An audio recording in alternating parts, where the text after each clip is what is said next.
और चलिए इस बीच एक बड़ी खबर आ रही है, उसका रुख कर लेते हैं। अखिलेश यादव और शिवपाल यादव पर सीएम योगी ने बड़ा बयान दिया है। उन्होंने कहा कि लूट में अखिलेश और शिवपाल हमेशा साथ खड़े रहे।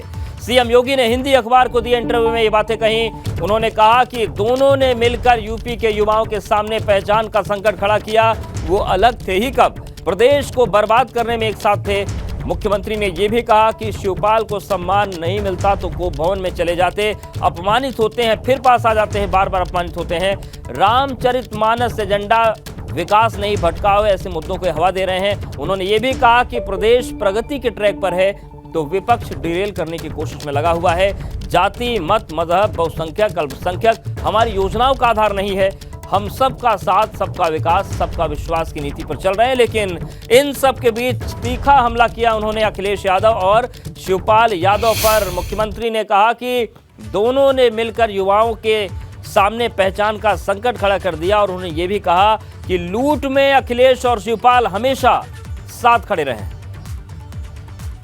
तो सीएम ने जो महत्वपूर्ण बातें कही हैं वो हम आपको दिखा रहे हैं। उन्होंने कहा कि लूट में अखिलेश शिवपाल हमेशा साथ रहे हैं। इसके आगे उन्होंने लिखा कि प्रदेश को बर्बाद करने में एक साथ थे दोनों।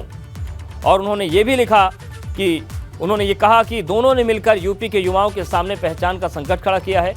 और इस इंटरव्यू में उन्होंने ये भी कहा कि बेचारे शिवपाल को जब सम्मान नहीं मिलता तो कोप भवन में चले जाते हैं, शिवपाल अपमानित होते हैं फिर पास आ जाते हैं। और शिवपाल बार बार अपमानित होते हैं लेकिन बार बार आते हैं। इन्होंने प्रदेश में युवाओं के पहचान का संकट खड़ा कर दिया।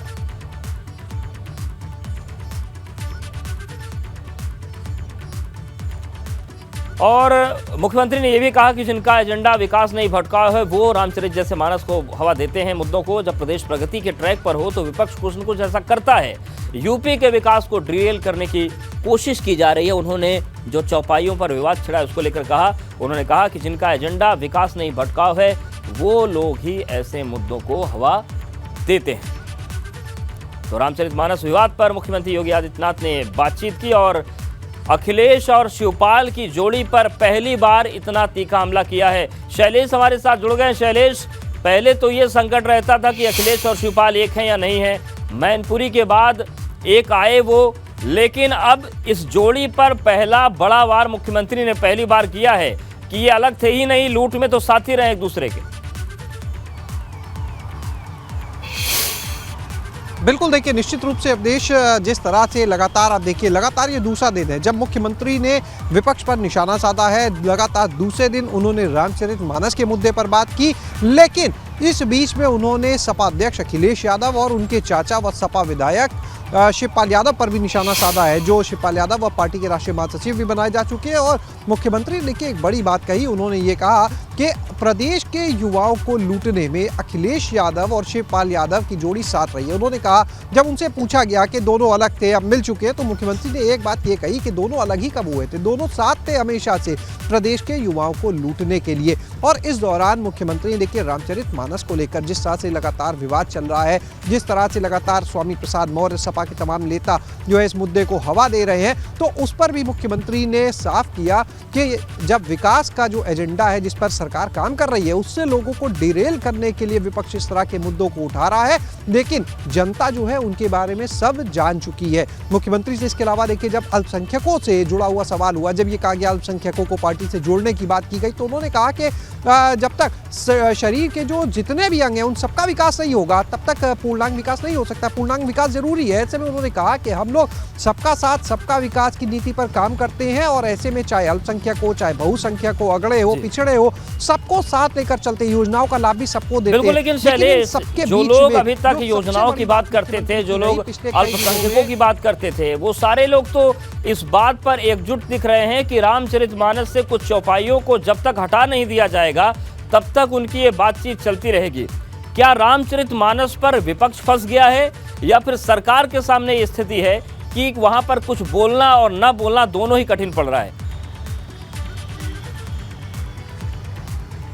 देखिए कहीं ना कहीं आप अगर देखें जब रामचरितमानस को लेकर विवाद शुरू हुआ उसके आप पहले दिन से अगर उस चीज़ को देखिए, अवधेश आप लगातार देख रहे हैं उस चीज़ को, तो शुरुआत का जो नजरिया था, जब पहली बार स्वामी प्रसाद मौर्य का बयान आता है तो सपा के तमाम विधायक ये कहते हैं कि वो स्वामी प्रसाद मौर्य के बयान से इत्तेफाक नहीं रखते, उन्होंने गलत बोला था, और वो कहते हैं कि अखिलेश यादव इससे नाराज है। और लगातार देखिए उसके बाद में भाजपा के जो लोग थे वो भी इस बात पर बोल रहे थे। लेकिन बाद में जब पहली बार मुलाकात होती है स्वामी प्रसाद मौर्य की अखिलेश यादव की, और उसके बाद में एक बयान आता है अखिलेश यादव का कि भाजपा वाले हमें शूद्र समझते, तो एक नजरिया सियासत का बदल गया। इस पूरे जो सियासत चल रही थी शूद्र के मुद्दे को लेकर, रामचरितमानस के मुद्दे को लेकर नजरिया बदला, और उसके बाद में सियासत का जैसे ही रूप बदला उसके बाद हमने देखा कि जो भाजपा के नेता थे उन्होंने इस मुद्दे पर बोलने से बचना शुरू कर दिया, और लगातार सपा के नेता उस लाइन पर चलने लगे जो एक अखिलेश यादव ने शूद्र वाले बयान से लाइनें खींची थी। लेकिन अब खुद मुख्यमंत्री ने इसको लेकर लगातार दूसरे दिन बयान दिया। उन्होंने यही कहा कि विकास के एजेंडे से ध्यान भटकाने के लिए इस तरह के मुद्दों को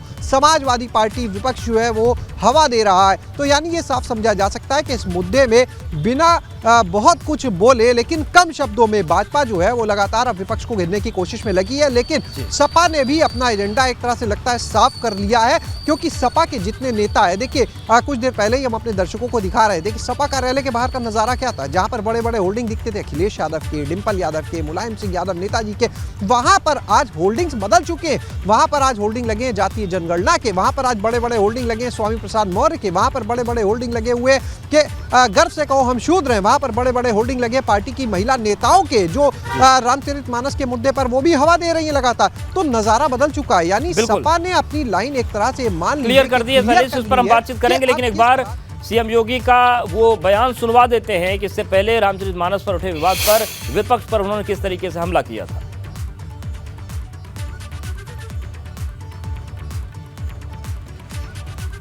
तो मुख्यमंत्री योगी आदित्यनाथ ने हमला बोला था और ये कहा था कि जो बात समझी समझाई है उसको कुछ लोग समझना नहीं चाहते, सही प्लेटफॉर्म पर उनको समझाया जाएगा। समझ ये तो समझ वाली बात है, और हमें इस बात को ध्यान में रखना होगा कि कोई भी शब्द इतना बुद्धि और विवेक तो होना ही चाहिए कि किस भाषा में लिखा गया और उस भाषा का लोकल स्तर पर उसको उसकी परिभाषा किस रूप में परिभाषित की जाती है।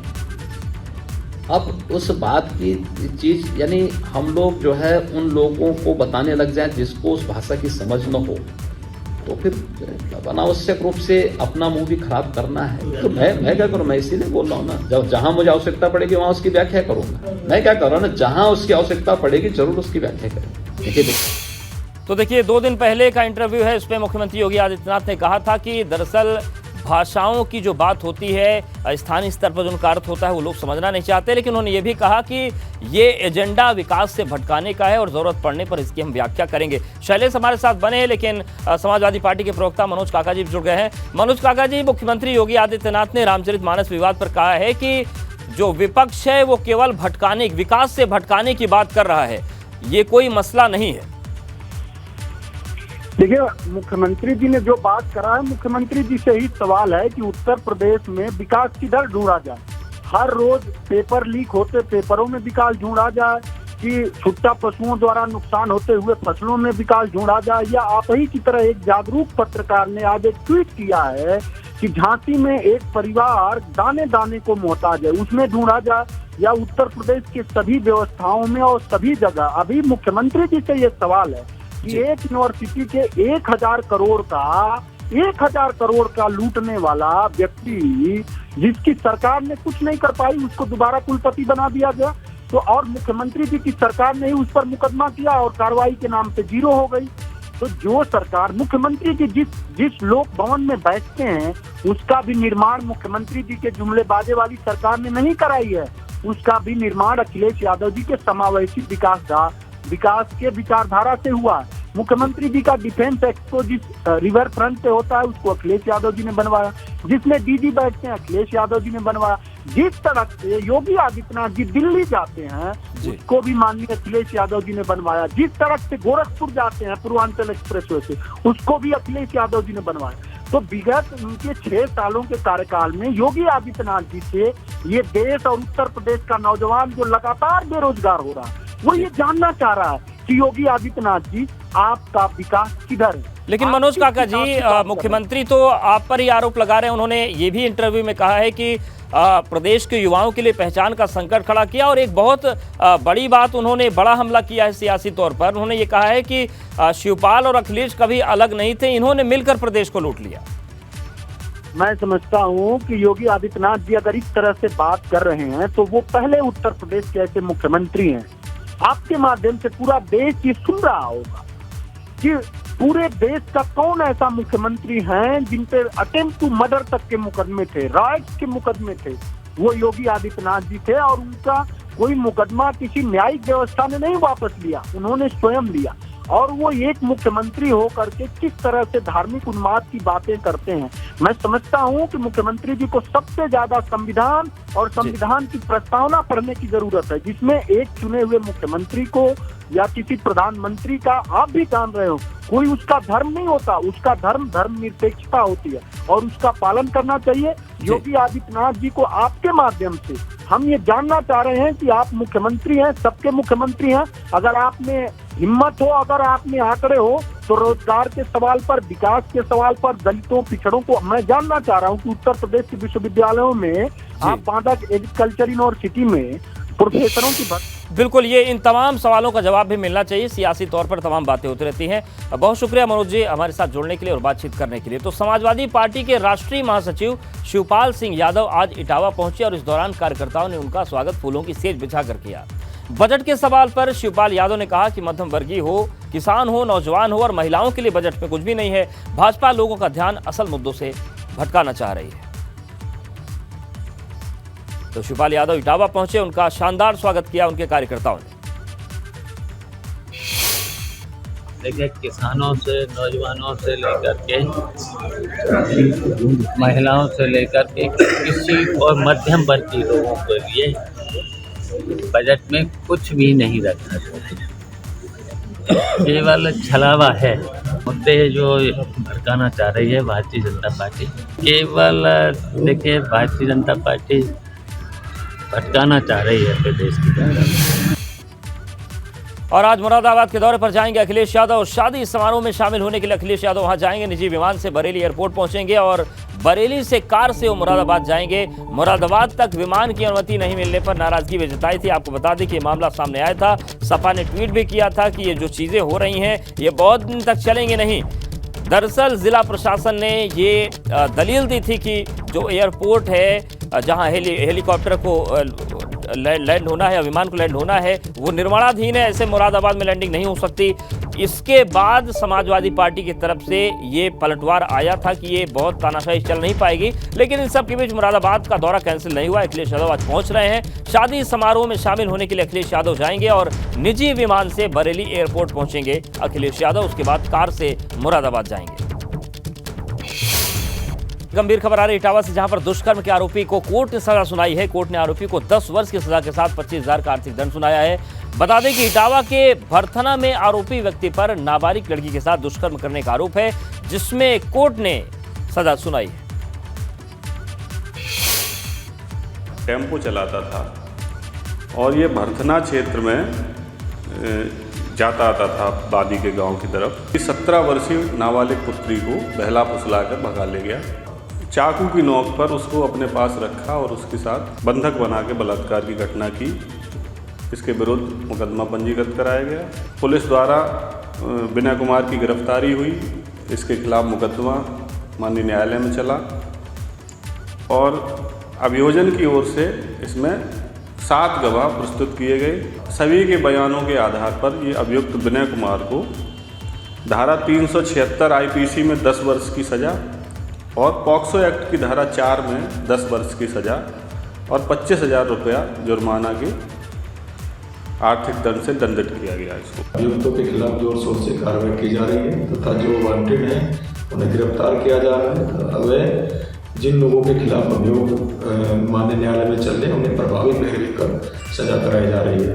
विनय कुमार को माननीय न्यायालय ने 10 वर्ष कारावास और 25,000 के अर्थदंड से दंडित किया गया है। भविष्य में भी इस प्रकार की प्रभावी पैरवी कर अभियुक्तों को